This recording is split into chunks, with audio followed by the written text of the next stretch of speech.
예배에 오신 여러분들 주님의 이름으로 환영하고 축복합니다. 할렐루야. 아멘. 오늘 목사님께서 다른 교회에서 말씀을 전하고 계십니다. 목사님이 가시면서 걱정을 하고 가셨습니다. 김종호 목사가 너무 설교를 잘하면 문제가 될 수 있다. 그래서 제가 그랬습니다. 목사님도 그 교회 가셔서 너무 설교를 잘하시면 문제가 될 수 있으니까 적당히 하고 오시라고 말씀드렸습니다. 어느 목회자가 말씀을 전하고 설교를 하든지 간에 우리는 하나님 주시는 말씀으로 감사함과 기쁨으로 받으면 은혜가 될 줄 믿습니다. 아멘. 우리 말씀을 듣기 전에 일주일 만에 다시 만났는데 아까 인사했지만 우리 옆에 좌우에 계신 분들과 다시 한번 인사했으면 좋겠습니다. 이렇게 제가 알려드릴게요. 오늘 본 얼굴 중에서 가장 은혜로운 얼굴입니다 라고 우리 옆 사람에게 한번 말씀해 주시기 바랍니다. 설사 그렇지 않더라도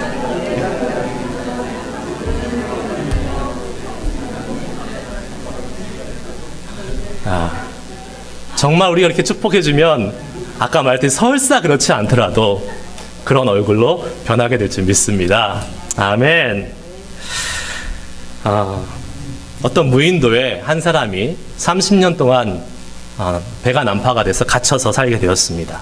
근데 극적으로 구조가 되었어요. 그래서 구조대가 드디어 이 무인도에 도착을 했습니다. 그런데 이 구조대가 도착을 하고 보니까 이 섬 한가운데 가장 중요한 곳에 건물 3개가 지어져 있는 거예요. 나무로.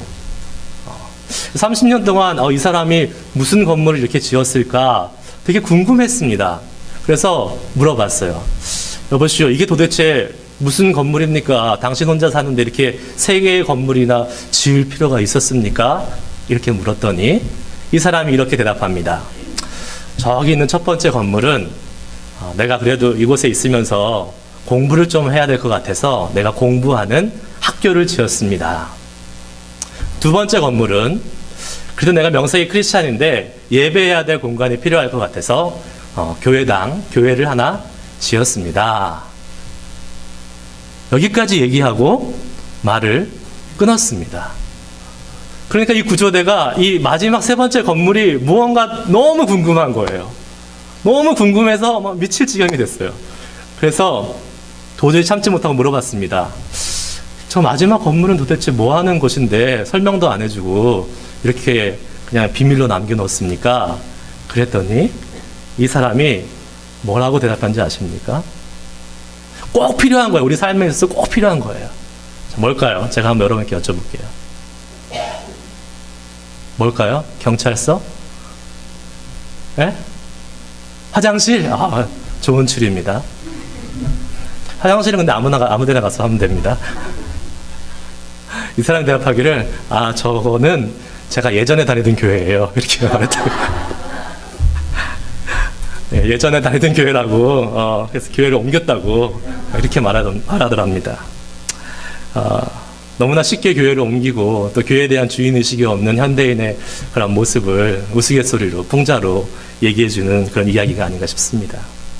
여러분, 교회가 무엇을 위해서 존재하는 것일까요? 이 교회의 본질, 교회의 존재의 목적을 우리가 얘기할 때 여러 가지를 이야기할 수 있습니다. 전도다, 선교다. 근데 한 가지 분명 빠질 수 없는 한 가지는 바로 예배하는 공동체, 예배를 위해서 교회가 존재한다는 사실입니다. 물론 우리는 어디서든지 개인적으로 아니면 다른 그룹을 이루어서 교회 밖에서 예배할 수 있습니다. 하지만 교회에서 드리는 이 예배는 우리가 하나의 성도들이 공동체를 이루어서 성경과 기독교 전통에 의해서 약속된 방법으로 예배를 드린다는 데 있어서 그 의미가 있다고 할 수 있습니다. 온전히 예배 드리는 사람, 그 사람은 온전한 그리스도인이 될 수 있지만 온전히 예배 드리지 못하는 사람은 온전한 그리스도인이 될 수 없습니다.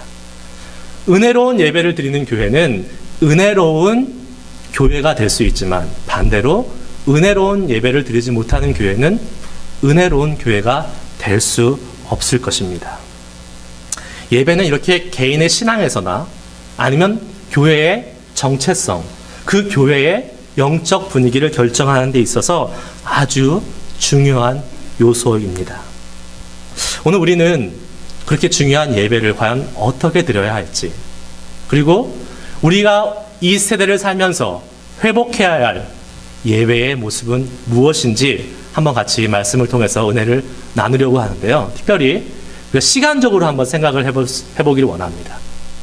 예배 전과 또 예배 가운데 그리고 예배 이후의 모습을 과연 우리는 어떻게 하는 것이 은혜로운 예배, 하나님이 우리에게 원하시는 모습을 회복하는 예배의 모습일지 오늘 말씀을 통해서 함께 은혜를 같이 나누고자 합니다.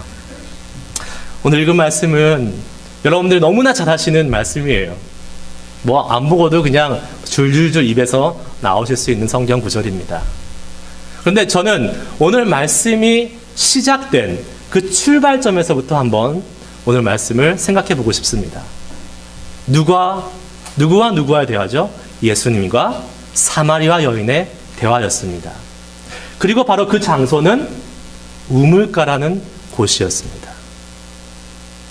우물가라는 장소에서 예수님과 사마리아 여인의 이야기가 시작됩니다. 여인이 물을 길러 왔고요. 물을 길러 온 그 여인에게 예수님은 영원히 목마르지 않는 생수를 주시겠다라고 말씀하십니다. 그리고 그 이야기가 계속 전개가 돼서 예배라는 주제까지 와오게 됐고, 그 예배는 어떠해야 된다라는 결론을 예수님이 말씀해 주고 계십니다. 우물에서 목마른 여인이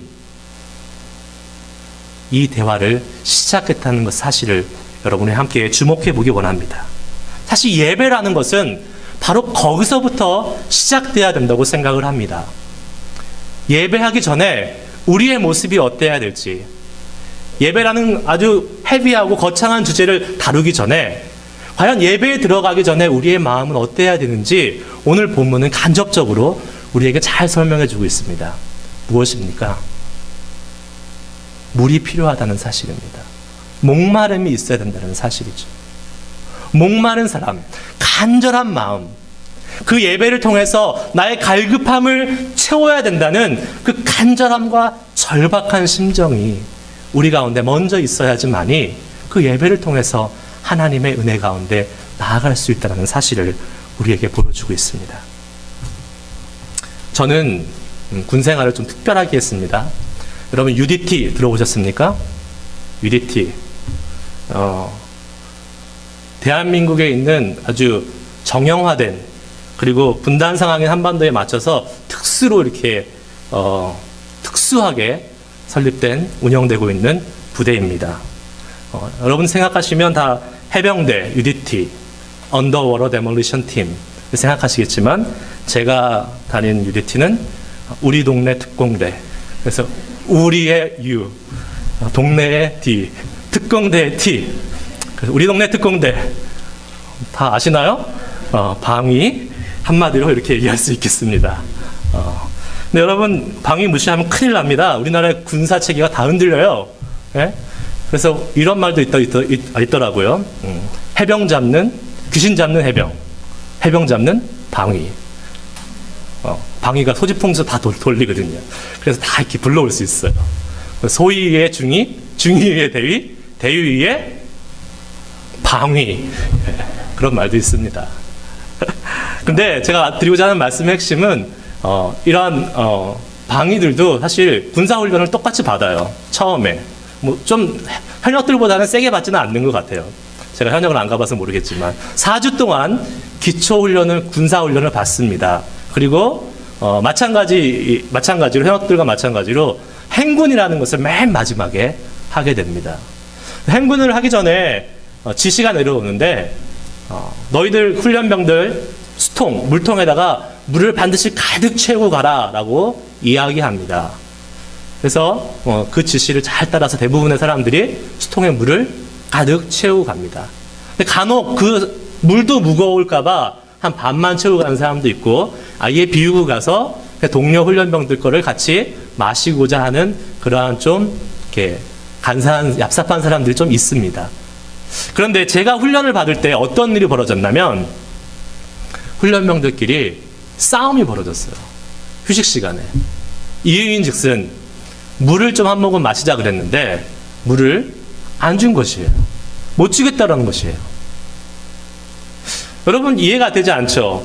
그 뭐 물 한 모금 준다고 해서 어떻게 될 것 같냐고. 그 별거 아닌데 한 모금 주시 왜 그거를 안 줬냐고 생각할 수 있겠지만 그 당시에 그 자리에 있었던 저로서는 만약에 저한테 물 좀 달라고 했으면 저도 아마 못 줬을 것 같아요. 이유는 그 당시 제가 훈련받던 시기가 94년도였는데요. 기상 관측사상 가장 더운 여름이었어요. 7월 달에 훈련을 받았는데 제 기억으로는 오전에 출발해서 밤 늦게 들어오는 한 20여 킬로 정도 행군하는 거리였던 것 같아요. 여름에 그 정말 태양볕과 같은 그런 햇빛을 맞으면서 물을 계속 조금씩 한 모금씩 마시게 됩니다. 그것도 마음대로 못 마셔요. 조교의 지시에 따라서. 근데 아까 말씀드린 대로 준비 안 해온 사람들이 있어요. 그런 사람들은 나눠 마실 수밖에 없는 상황에 이르는 것이죠. 그런데 이 물을 얻어먹을 사람도 목마름에 절박하고 물을 마셔야 될 사람도 이걸 줘서는 안 될 것 같은 절박함이 있기 때문에 서로 싸움이 붙었던 거예요. 그렇게 군기가 심한 신병교육대 훈련소에서 그 물을 먹겠다고 싸움이 벌어졌던 것입니다. 간절함과 절박함이 있었기 때문에 그러한 어떤 목숨을 걸고 그러한 일들을 하는 것을 보게 되었습니다. 예배를 준비할 때 우리의 심정이 저는 그러한 마음이 되었으면 좋겠어요. 하나님을 향해서 하나님이 주시는 은혜를 향해서 간절한 마음, 절박한 심정, 무슨 일이 있어도 이 예배만큼은 내가 꼭 드려야 된다. 이 예배는 그 어떤 것과도 절대 바꿀 수 없다. 이 예배를 제대로 드리지 않으면 내 영혼이 죽을지도 모르겠다. 라는 그러한 간절한 마음이 우리 가운데 있으면 우리는 은혜로운 예배 가운데 나아갈 수 있을 줄 믿습니다. 특별히 우리는 우리 교회는 주중에 예배가 많지 않잖아요. 토요일 날 새벽기도 잠깐 있고, 그리고 사실 정식적으로 예배를 드리는 거는 주일 이 한순간, 이 한 시간밖에 없는 것 같습니다. 그렇기 때문에 우리는 더욱 간절한 마음으로 이 예배 시간, 한 시간 한 시간, 순서를 소중히 여기면서 예배를 준비하고 기대해야 될 줄 믿습니다. 목마른 사람에게 나타나는 두 번째 특징은 기대감과 설렘이 있다는 사실입니다.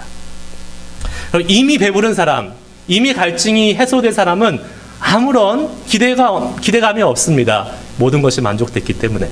하지만 아직 목마름의 갈증이 가득 남아있는 사람에게는 물을 마시면 좋겠다. 물을 마시면 맞아 이런 기분이지 라는 그러한 기대감이 충족됐을 때의 그 기분, 그때의 상황을 보고 설렘과 그 기대감을 가지고 있습니다. 가끔 사막에서 이 오아시스를 신기루로 보는 사람들이 바로 그러한 기대감이 있기 때문에 나타나는 현상이라고 볼 수 있습니다. 기대감이 있으면 그 마음속에 앞으로 일어날 일에 대한 설렘이 있게 됩니다. 여러분 연애를 해보신 분들은 아시겠지만 서로 이렇게 좋아지면 그 사람을 만나기도 전에 이미 마음속에 설렘과 기대감으로 막 마음이 콩닥콩닥하고 싱숭생숭하고 그렇지 않습니까? 연애를 해보셨어야 아시죠? 다 뭐 처음 봐서 결혼하셨나? 저는 사실 첫 데이트를 할 때 그런 데이트 신청하기 위해서 전화를 드는데요. 마음이 막 이상한 거예요. 이게 잘 될까 안 될까 그런 기분도 들고 이 사람을 만나가지고 무슨 말을 할까 아니 무슨 어디를 갈까 이러한 생각들로 마음속이 막 좀 싱숭생숭하고 설레기도 하고 막 그랬던 거예요. 전화기를 뭐 수십 번 들었다 놨다 한 것 같습니다. 이렇게 얘기하면 맞아요. 그런 설렘과 기대감에 대해서 목사님이 말씀하시는구나 라고 이렇게 받아들이셔야 되는데 어떤 분들은 과연 그 여자가 누굴까 이렇게 생각하시는 분도 계십니다. 안타깝게도 다른 여자가 아닌 제 아내였습니다. 제 아내랑 이렇게 첫 데이트를 하고 너무나 그 기분에 만나기도 전부터 그 기분이 너무 좋아서 그 마음이 너무 좋아서 만났을 전에 이미 데이트를 하고도 남은 그런 기분이 제 마음속에 이렇게 넘쳐났던 것 같아요. 예배도 그런 모습이 될 수 있지 않을까 싶습니다. 우리가 하나님을 향한 목마름, 그것이 기대감과 설렘으로 변해서 나타난다면 우리가 이미 예배당에 오기 전에 하나님으로 향한 그 설렘과 그 기대로 가득 차 있을 수 있습니다. 그런 사람들이 한 사람 한 사람 모여서 드리는 예배야말로 온전한 하나님이 기뻐하시는 은혜가 넘치는 예배가 될 줄 믿습니다. 그러한 예배가 우리 교회 가운데, 저와 여러분 가운데 넘쳐날 수 있기를 축원합니다. 아멘. 계시록 22장 17절에 이런 말씀이 있습니다. 성령과 신부가 말씀하시기를 오라 하시는도다. 듣는 자도 오라 할 것이요, 목마른 자도 올 것이요, 또 원하는 자는 값없이 생수를 받으리라 하시더라. 아멘. 듣는 자, 목마른 자, 원하는 자, 하나님을 향해서 기대와 설렘과 간절함이 있는 자들을 주님께서 은혜로 채우신다는 약속의 말씀을 이 시간 믿으시고, 우리가 이 시간 우리 모두가 예배 전에 주님께 목마름으로 나아갈 수 있기를 다시 한번 축복합니다. 아멘. 두 번째, 우리 예배 중에 회복되어야 될 모습은 바로 영적인 예배의 회복을 말씀하고 싶습니다. 바로 이 영적 예배, 오늘 본문 말씀 24절에 이렇게 기록되어 있습니다. 하나님은 영이시니 예배하는 자가 신령과 진정으로 예배할지니라.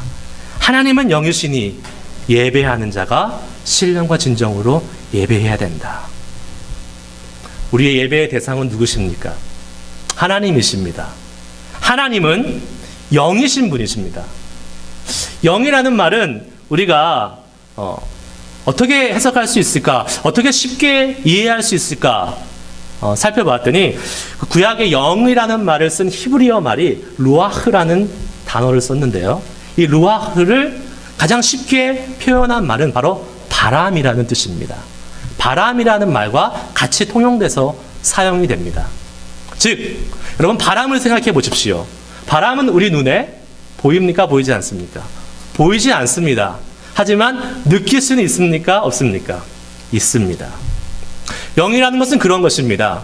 영은 우리 눈엔 보이진 않지만 우리가 경험하고 느낄 수 있는 것입니다. 예배의 영적인 면, 예배의 영적인 부분, 우리는 눈으로 절대 판단하고 파악할 수는 없습니다. 하지만 예배의 영적인 모습을 우리는 분명 경험적으로 느낄 수가 있는 것입니다. 그래서 여러분, 우리 그런 말 하잖아요. 저 교회 가서 예배 드렸더니 이 교회는 영성이 되게 있고 은혜가 충만한 것 같아. 눈에 보이는 모습이 그렇습니까? 절대 아닙니다. 우리가 하나님의 형상으로 지음받은 영적인 존재이기 때문에 그러한 영성, 하나님의 임재가 있는 곳에 우리가 갔을 때에 비록 우리 눈에는 보이진 않지만 그 하나님의 영적인 것이 우리의 영성과 스파크가 일어나서 우리는 하나님의 그 임재하심을 경험하게 된다라는 사실입니다.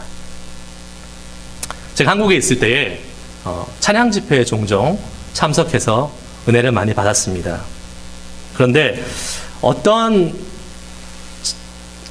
교회에서 하는 찬양 집회는 가면 그냥 맹숭맹숭했고, 어떤 교회에 가서 찬양 집회하는 곳에 가서 예배를 드리면 그 예배는 아주 은혜가 풍성한 것을 느낄 수 있었습니다.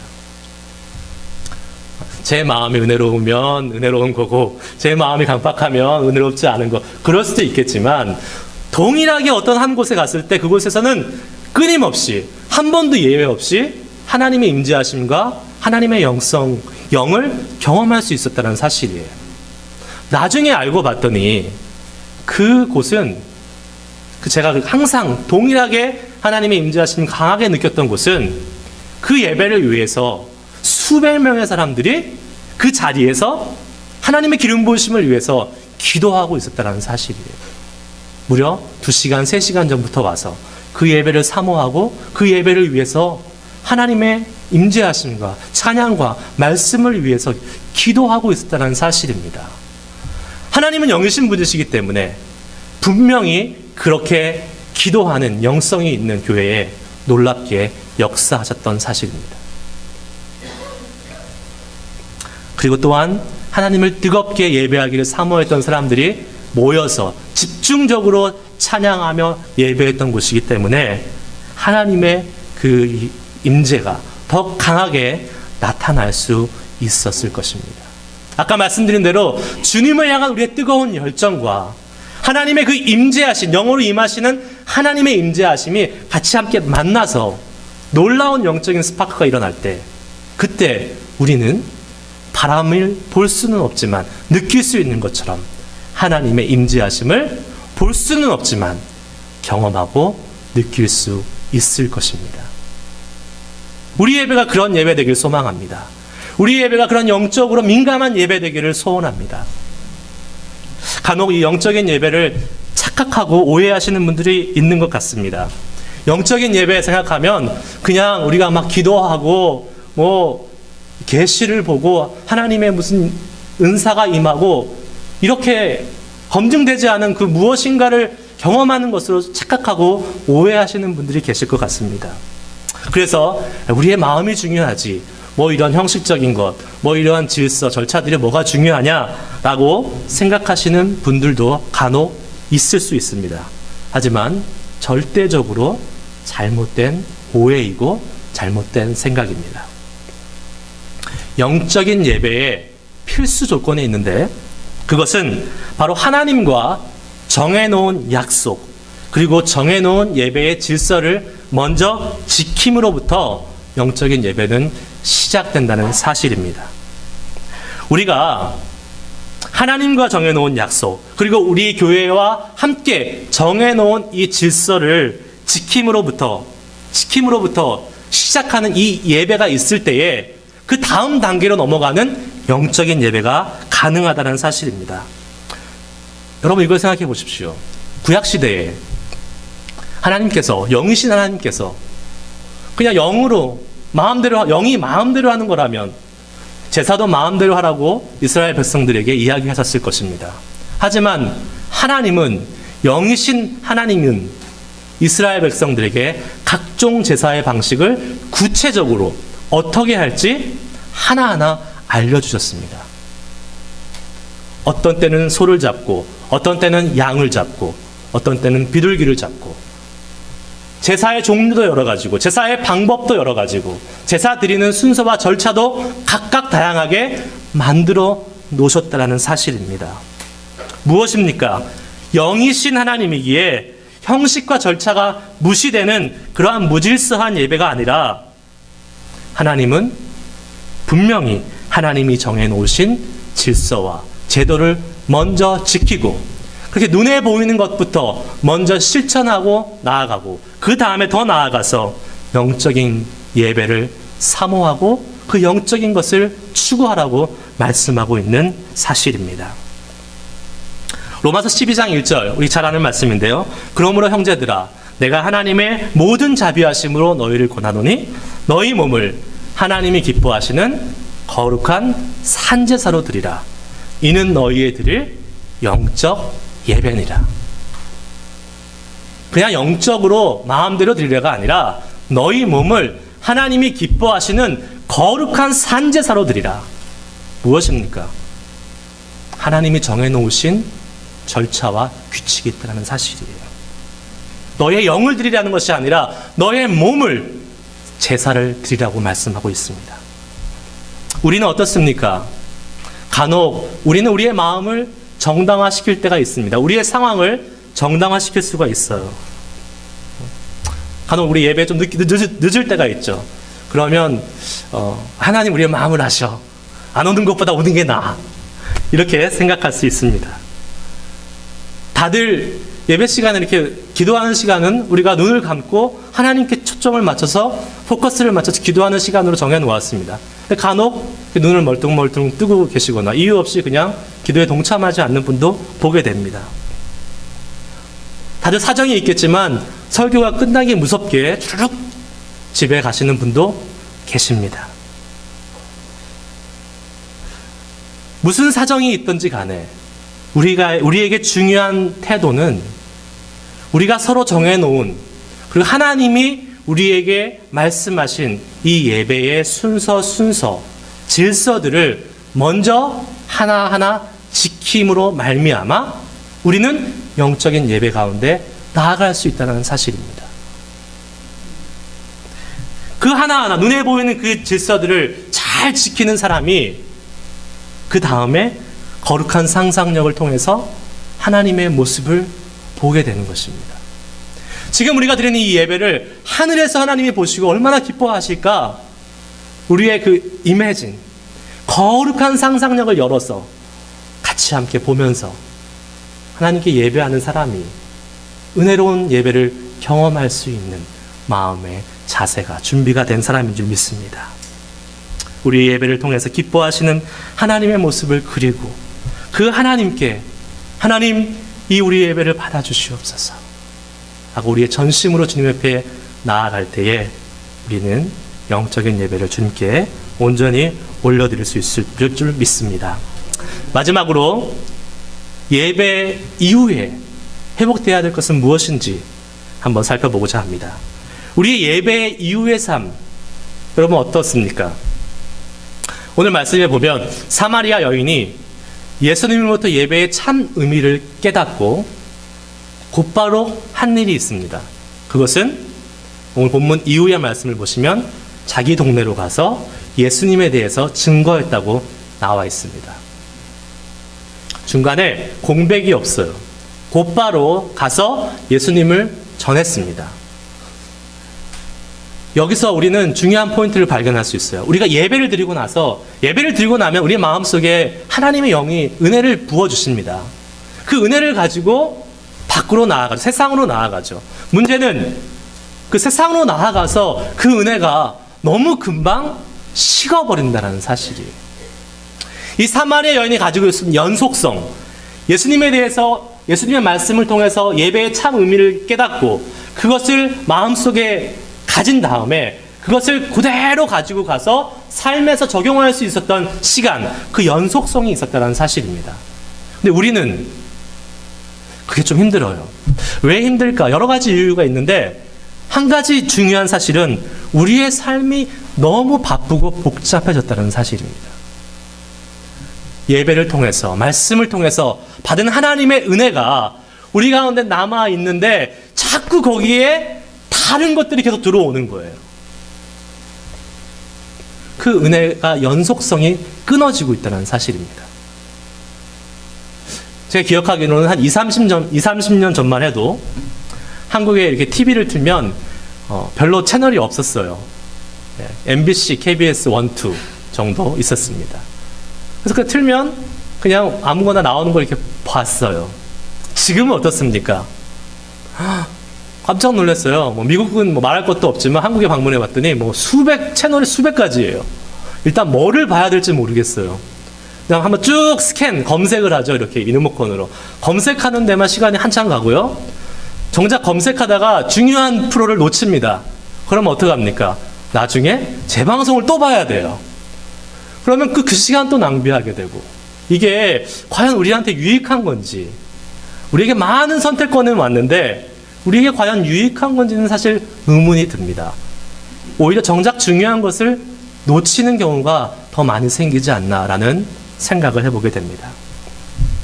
우리의 영적인 안테나, 우리의 영적인 TV가 만약에 채널이 너무 많이 있다면 정작 하나님으로부터 오는 그 채널을, 중요한 채널을 받아들이는데 어려움이 많이 있을 수 있겠다라는 생각을 해보게 됩니다.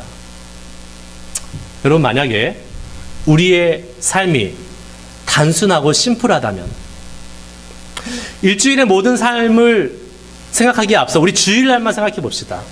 예배를 마쳤어요. 예배를 통해서 우리 마음속에 깨달음과 은혜와 도전이 됐어요.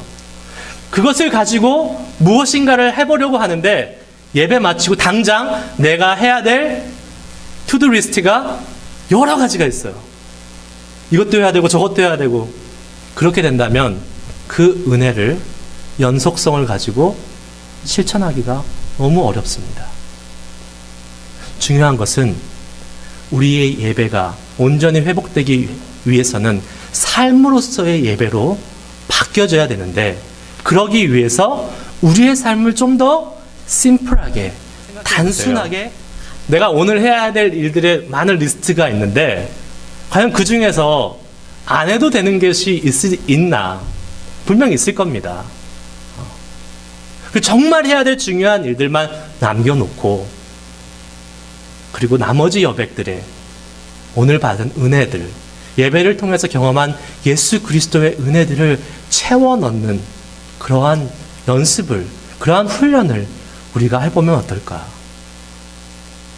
우리의 삶을 조금 더 매일매일의 삶에서도 가장 우선순위에 예수 그리스도의 은혜들로 채워놓는 시간들을 가져놓으면 우리의 삶으로서의 예배가 온전히 회복될 수 있지 않을까 라는 고민을 그리고 그러한 결단을 이 시간을 통해서 다시 한번 할 수 있기를 주님의 이름으로 축복합니다.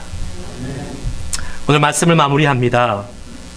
예배는 예배 전에 목마름의 회복, 그리고 예배 중에 영적인 예배의 회복, 그리고 예배 후에 단순한 삶으로서의 그 단순성의 심플함의 회복, 이것이 있을 때에 정말 하나님이 원하시는 온전한 예배의 모습이 회복될 수 있습니다. 오늘 말씀에 비추어서 우리의 모습을 다시 한번 점검해 보기를 소망합니다. 제 자신, 그리고 여러분 자신, 그리고 우리 교회에 드려지는 예배, 정말 이러한 회복이 필요한 부분이 무엇인지, 그리고 온전한 예배 회복을 통해서 하나님의 은혜를 깊이 경험하고 그 힘으로 나가서 승리하는 그리스도인의 삶을 살 수 있기를 주님의 이름으로 축복합니다. 기도하시겠습니다.